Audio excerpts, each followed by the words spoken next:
Assalamualaikum warahmatullahi wabarakatuh. Perkenalkan, nama saya Muhammad Kuku, NIM 20205-229, Fakultas Ilmu Sosial dan Ilmu Politik Universitas Hang Tuah. Saya akan mempresentasikan UTS dasar-dasar organisasi dengan dosen pengampu Ibu Ritni Fatmawati. Yang diberikan beberapa soal, tepatnya 7 soal dalam UTS ini. Yang pertama, apa pengertian organisasi? Organisasi apa yang pernah Anda ikuti ketika SMA? Organisasi adalah kelompok orang yang memiliki visi, misi, dan tujuan yang sama. Organisasi yang pernah saya ikuti salah satunya adalah ekstrakurikuler handball. Yang kedua, siapa pihak-pihak yang berkepentingan, stakeholder pada organisasi yang Anda ikuti? Yang pertama, penanggung jawab, pembina eskul, ketua eskul, sekretaris eskul, bendara eskul, unit kegiatan latihan, unit sarana perlengkapan, anggota eskul. Yang ketiga, jelaskan perbedaan antara organisasi publik dan organisasi bisnis. Organisasi publik adalah tipe organisasi yang bertujuan menghasilkan pelayanan kepada masyarakat tanpa membedakan status dan kedudukannya. Sedangkan organisasi bisnis adalah organisasi yang ditujukan untuk menyediakan barang dan jasa kepada konsumen. Yang dibedakan dari kemampuannya membayar barang dan jasa tersebut sesuai dengan bisnis pasar.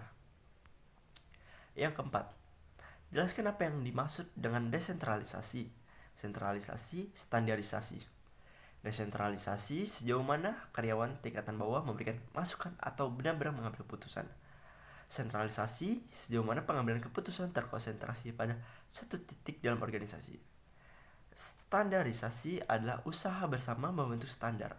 Standar adalah sebuah aturan biasanya digunakan untuk bimbingan, tapi dapat bersifat wajib, memberi batasan spesifikasi dan penggunaan sebuah objek dan karakteristik sebuah proses, karakter sebuah metode. Yang kelima, jelaskan perbedaan organisasi mekanik dan organik. Sebutkan contohnya. Organisasi mekanik adalah sebuah proses interaksi tertutup dan terbatas. Proses pengambilan keputusannya hanya terjadi di tingkat puncak. Contoh organisasi mekanik antara lain perusahaan besar, pemerintah pusat, daerah, serta universitas tinggi. Organisasi organik adalah proses interaksi terbuka dan ekstensif. Proses pengambilan keputusan dilaksanakan di semua tingkatan melalui proses kelompok. Contohnya, organisasi organik yaitu salah satu proyek-proyek kecil maupun besar. Yang keenam,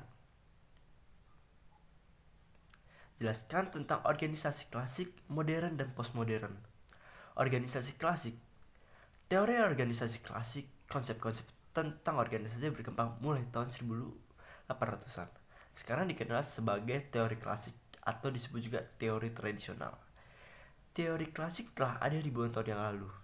Dalam teori ini, organisasi digambarkan sebuah lembaga yang tersentralisasi dan tugas-tugasnya terspesialisasi serta memberikan petunjuk mekanistik struktural yang kaku, tidak mengandung kreativitas. Organisasi modern. Teori organisasi modern mengemukakan bahwa organisasi bukanlah suatu sistem tertutup yang berkaitan dengan lingkungan yang stabil, tetapi organisasi adalah suatu sistem terbuka yang harus bila ingin mempertahankan kelangsungan hidupnya menyesuaikan diri dengan perubahan-perubahan lingkungan. Postmodern. Kecenderungan pemikir-pemikir postmodern adalah membalikkan asumsi-asumsi dasar dari pemikir-pemikir sebelumnya. Hal yang paling mendasar adalah keteraturan. Yang ketujuh, apa yang Anda ketahui tentang metafora organisasi? Metafora adalah perumpamaan atau pemisalan, atau dalam arti kata lain pengambil suatu objek sebagai sarana menjelaskan objek lainnya. Sebuah metafora organisasi adalah kiasan perbandingan, yaitu metafora simila atau analogi. Digunakan untuk mendefinisikan aspek-aspek kunci dari suatu organisasi dan menjelaskan metode operasinya. Metafora organisasi memberikan informasi tentang sistem nilai perusahaan dan tentang sikap pengusaha terhadap pelanggan dan karyawan. Sekian, terima kasih tentang UTS dasar-dasar organisasi dengan dosen pengampu Ibu Ritni Fatmawati. Saya akhiri, wassalamualaikum warahmatullahi wabarakatuh.